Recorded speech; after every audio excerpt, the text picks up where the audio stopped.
behind your seats. Relays. Fuse box, right? The door lock module. Main relays. Now the RPM relay fits right under here, and it's missing, but this plugs into that. That's the door locks. This is basically what I thought this might do, if you were interested, is show you where some of the problem spots on the car typically are. There's been so much posted on the various websites that probably the best, one of the best ones is on Rob put this together from Mozilla that showed all the problem spots with the fuse box. And there's like 5 particular ones on here. Usually the fuse connection starts getting bad, starts getting hot, melts the area around where the fuse plugs in, starts to deform, and you wind up with a bad connection.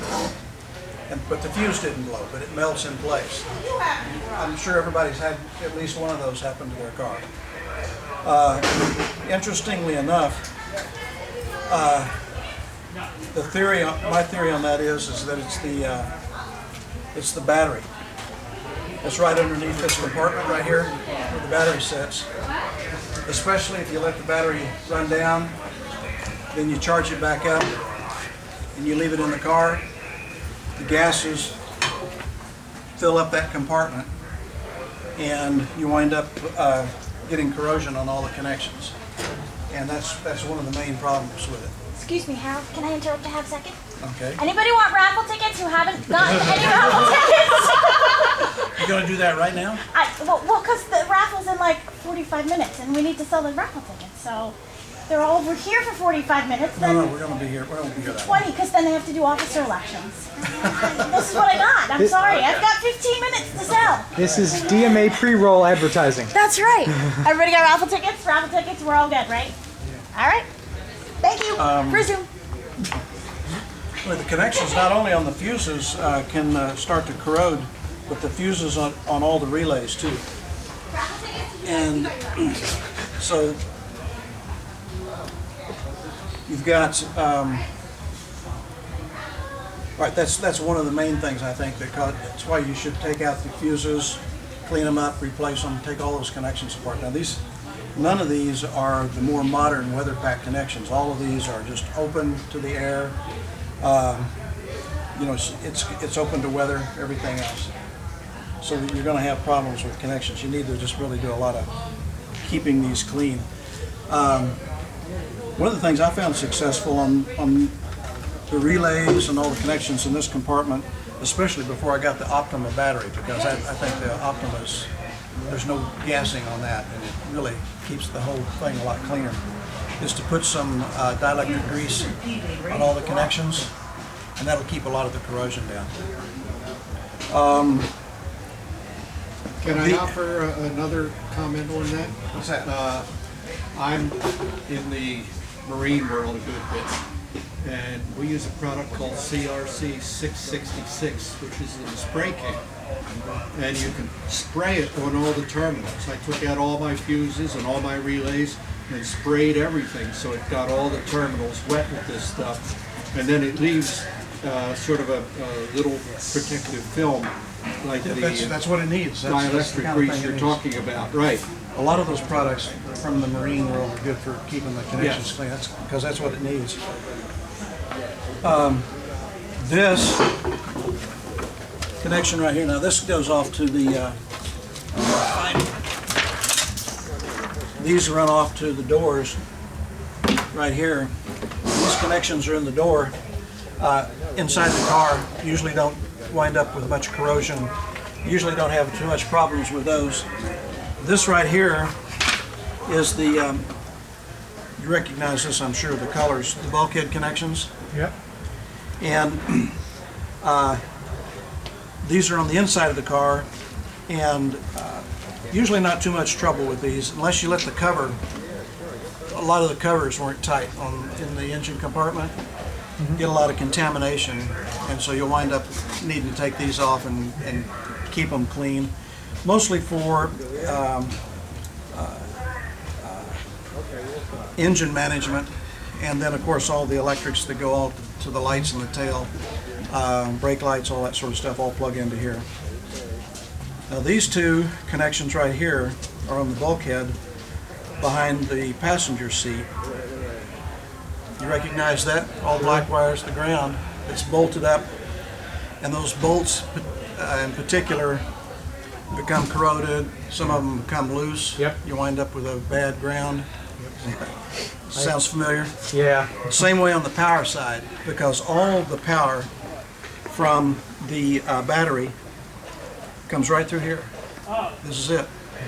And with a bad connection, you're going to wind up with not much power distribution through the rest of the car. And it's a lot of wire. There's a lot of modifications that have gone on with this kind of stuff over the years, but It's not very efficient to run all of those positives all the way to the battery like that, but well, and it's a long way, but Yeah. with a lot of bolted connections, so it's important to have them all tight. There's been modifications to run directly to the battery and stuff like that. But, probably the biggest thing is just getting the fans out of the cable. But that's these connections right here are really critical. If you haven't ever checked them, you probably should, just to make sure they're tight and clean. Also, back on the frame, there's a couple of ground wires that are extremely important to come from this and go down to the frame to keep everything grounded. So once you're back there, you see those, you'll see what I'm talking about. But those are critical connections. Let's see. Most everything on this side, the ignition computer is under here. Usually not too much trouble with those. There's a let's see, there's a lambda here, and then there's the engine idle computer that's missing, but those are the connections. Usually not too much trouble on that side. Why is there not too much trouble on that side? Well, the connections for the computer here are well protected, and it's away from the battery. So you don't wind up with near the problem when you've got all the main connections, but it's right over the battery. So I can't emphasize enough how much the gassing of that battery can affect the connections on your electrodes. Following the wiring harness forward, not too much trouble. I think everybody has probably had or heard of somebody having a melted electric window wires. Usually it's from either putting your elbow on the up or down of the window switch. If you drive around with your elbow there, you don't realize it, but you've got the window up or down, and that'll it's at window lock, and it'll heat everything up pretty fast. And the first thing to go is the connection. If the switch doesn't go first, but it's usually the connection. Why doesn't it blow a fuse? I just didn't. I've never heard of it. The fuse is 30 amp fuse, first of all, which is probably too much. Right. That's like this right here that runs the locks. Now, you've heard of the situation where the doors lock and you can't unlock them. There's a little adjustment thing in there that when I got my first DeLorean in '82, I hadn't had it a week, and I was in my driveway and I tried to unlock the door to get out, and it wouldn't unlock. And of course, I didn't know what to do. I only had the car a few weeks, and I couldn't get out. I mean, I'd try and hold it down, and it wouldn't open. Finally, I heard it go clink, and it finally blew the circuit breaker. This circuit breaker right here and I opened the door, and after a while, I found out that's a 25 amp circuit breaker. If you do run into that problem and you don't want it to burn everything up, especially the door lock modules, you got to put a 10 amp circuit breaker in there. If it locks up, it'll blow pretty quick and really protect everything. So if you think you're going to have that problem, you ought to be running a 10 amp on that anyway, rather than the 25. Let's see. Probably the next place, now all of this right in here is headlights,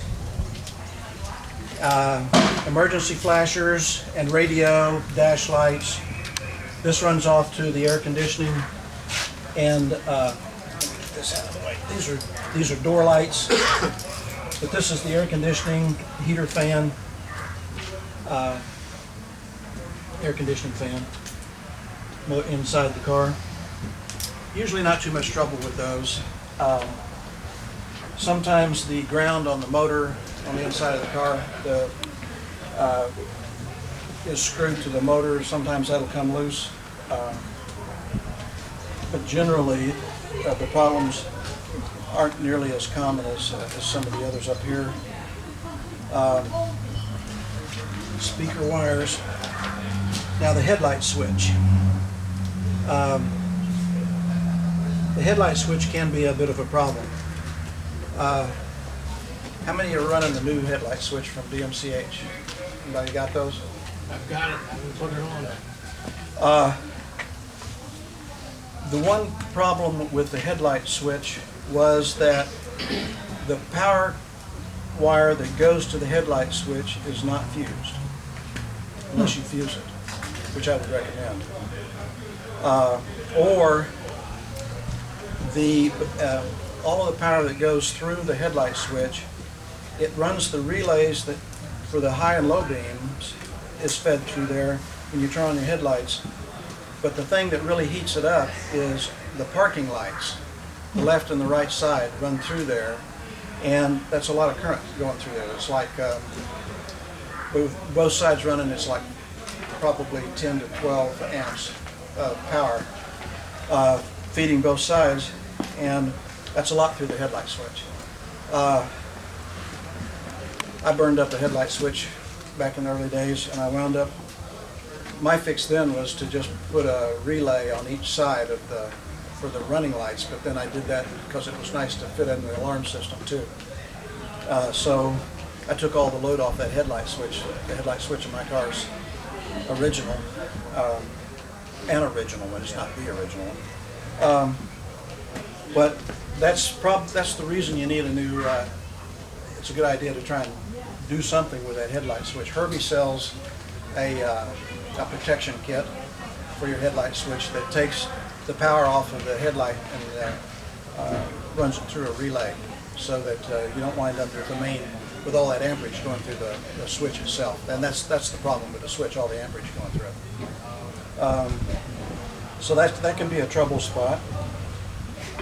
The next trouble spot is, let's see, where am I on the relay here?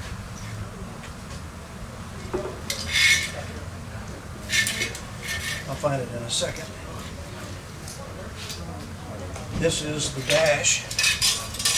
Anyway, what I'm looking for is the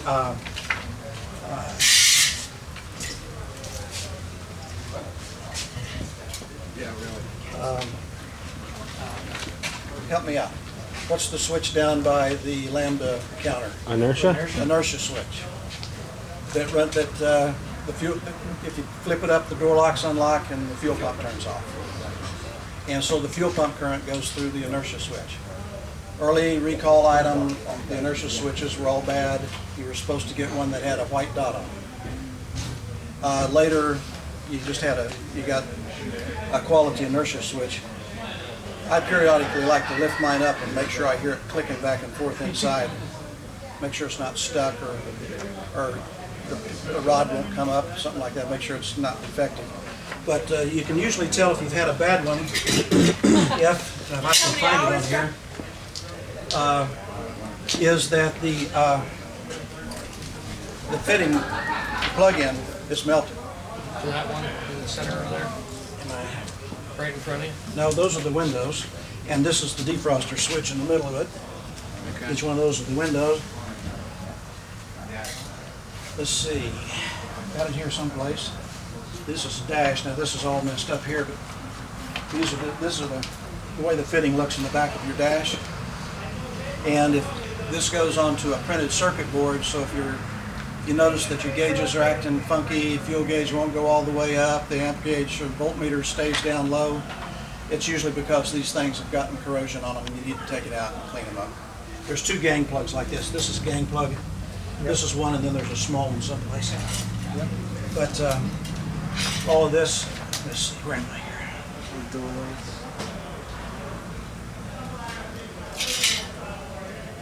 Lights. How are all those wires hanging out? Well,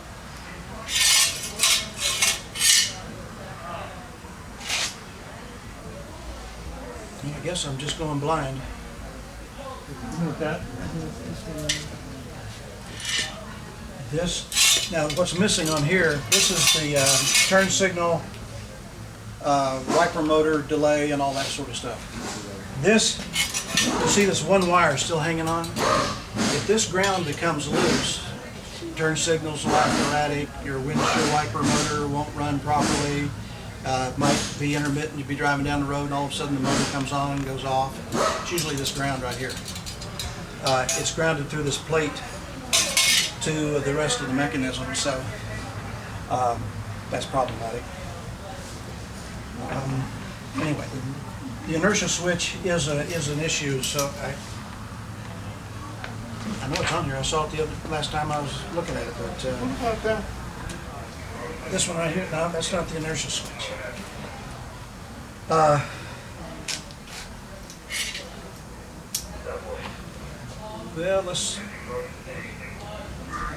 while I'm trying to think about where that one is on here, this one right here is extremely important. And it's one of these is busted up, but you know where this one is? Where the other connection is for this one? This is inside the window washer bottle compartment, up high. This is where the headlight, the wiring harness for the headlights and everything is, and for the cooling fans. And if these get corroded or crud, your cooling motors will wind up drawing too much amperage. It'll get hot. These connections can give you all kinds of fits, because not only is the power side provided through here, but also a lot of the ground goes through this for the headlights and stuff. Now there's also some ground connections that mount up to the front radiator brackets. You've seen all those ground connections up there. Those are important to get clean. You need to take those bolts out periodically and be sure you put plenty of anti-corrosion around them to keep your grounds clean there. But this was one that a lot of people overlook, and it's hard to get to. It's a real pain to get that washer bottle out of there and check this connection. But it can give you some real problems. I was having a lot of high current problems with my cooling fans. When I finally took this out, I found out why. Actually, mine wasn't even plugged in all the way, which was my problem. I think it probably got unplugged when they tried to stuff the washer bottle in there, and it just kind of ripped it out of the way. But so those are, from the main wiring harness point of view, that's probably it from stem to stern. There's a lot of wire here, and a lot of your problems start right there at that compartment right there that's right above the battery. And that's pretty much it in a nutshell. The best thing you can have is, of course, is a good wiring diagram. There's several out on the mailing list and on different websites that you can print out to just keep in your glove compartment. And it's got a legend so you can reference everything. It's kind of handy to have around.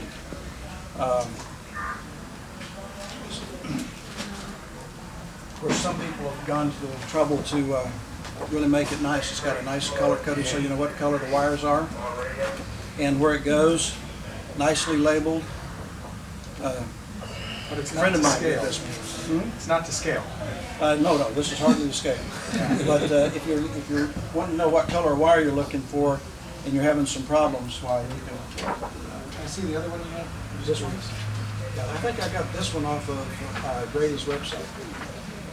But I brought some of this just to show you some of the examples of things you can find. I guess everyone's seen what Dr. Dillman put together for us.